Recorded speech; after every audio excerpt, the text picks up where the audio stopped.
Hello and a warm welcome to this week's edition of Finweek Money Matters, the show that helps you manage your finances. I'm Kukuletu Tucele, standing in for Tumisha Greater this week.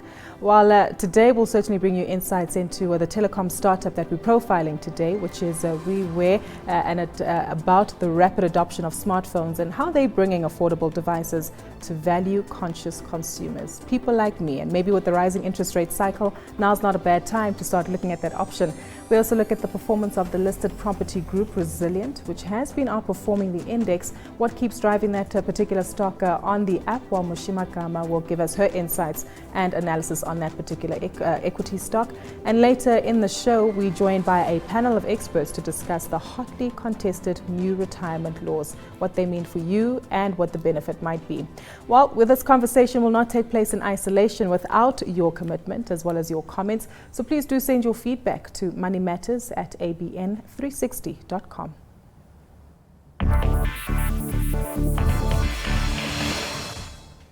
Telecom startup ReWare is tapping into the growing smartphone market by offering repurposed, pre-owned Samsung and iPhones to value-conscious consumers.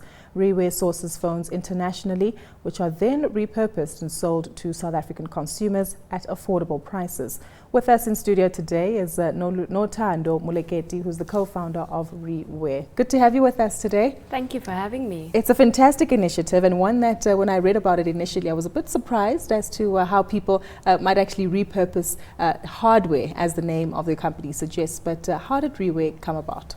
So my business partner, Felix Martin Aguilar, and I launched into the telecom space through a smartphone buyback business. And what happened is consumers, the number one question we got was, where can we buy those phones that you're buying? So that was number one. Then we've seen this ecosystem in other markets where you sell certified pre-owned as well as buying smartphones. The key thing here was, what is the right timing for this?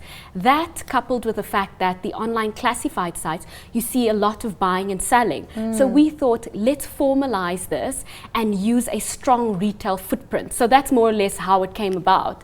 And it's also about the timing. So the economic climate is tough at the moment. So that means that South Africans are more conscious of how much they spend. And that is, you know, a good thing for us because we're bringing you a Samsung and an Apple iPhone at a more affordable price than brand new. Exactly. I'm one of those South Africans who doesn't mind compromising on the price, but the quality certainly needs to be maintained. How do you ensure that the quality of the goods that you receive from abroad actually is in line with the desires of your consumers? Yeah.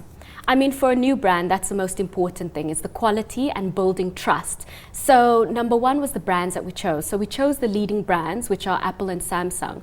The second thing is our suppliers are trusted international suppliers, so that, you know, we're guaranteed that the people we are buying from are held accountable, you know. Then number three is we buy specific grades to ensure that all of the devices we receive are operationally functional. And that's the key thing, because we offer a 1-year warranty on all of our devices. And in order to uphold that warranty, we need to buy a specific grade. Sure. But then we do a diagnostics on all of the devices that come into our warehouse. So we know exactly the pedigree of every single device, what needs to be repaired if need be, and then we do the relevant repairs, do the repackaging of the devices with new accessories. So that's a new USB cable as well as plug. Wow. Tell us about the typical consumer that you might happen to serve. Is it someone as uptight as me who keeps her purse strings quite tightly closed? Yes, you're definitely one of the people that we are targeting, but it's so broad. So we've kind of divided it up into a couple of niches. So number one is someone like yourself and myself who have quite tight purse strings. Number two is the youth market. You know, consumers who know that they want a Samsung Galaxy, they want an Apple iPhone, but unfortunately the price point of buying a brand new is a bit too steep. Number three is someone like my uncles and aunts who have kids who want their first phone, and they are also very brand conscious. So that's some of our target market, as well as, you know, we found that the older ladies like my grandmother is part of a church group, and what they find is that there's WhatsApp. So, you know, before we thought she just needs a phone to phone us. SMS is too complicated. Not for them these days. No, not at all. So it's giving functionality. So we're targeting a consumer that is looking for functionality at an affordable price point. You did earlier allude to the retail distribution that you have, because fundamentally you can have these individuals in a demographic that you're looking to tap into, but you need some kind of distribution facility to do that within which. Tell us about the partnership with Edgar's as well as other initiatives in order to get these products out to consumers. Exactly. So I mean, the key thing for us was the partnership with Edcon, which is the biggest retailer. So the key thing there is they said to us, this is something that's at the right price point. Our consumer would like it, and we were looking for someone who has the sort of presence that they have. So currently we're in 14 Edgar stores countrywide, as well as CNA Online, which delivers countrywide. So it's tapping into those areas where we haven't reached you quite yet. Then CNA Online is for you. Looking at the future, you did touch on the global economic climate at the moment, and naturally you're getting these phones from abroad, currency volatility. What's the outlook like for your business going forward, especially given the ongoing pressures that consumers will also be under? Yeah, so I'll answer two prongs. So from a consumer perspective, what we're looking at is increasing our footprint, so increasing our rollout with Edcon, as well as looking at having a standalone store, launching our own e-commerce platform, and then in the long term, looking at launching across the continent, because that's a key thing. The second part of your question, in terms of the business, you know, it is, like you said, it's a tough economic climate with the rand doing what it's doing.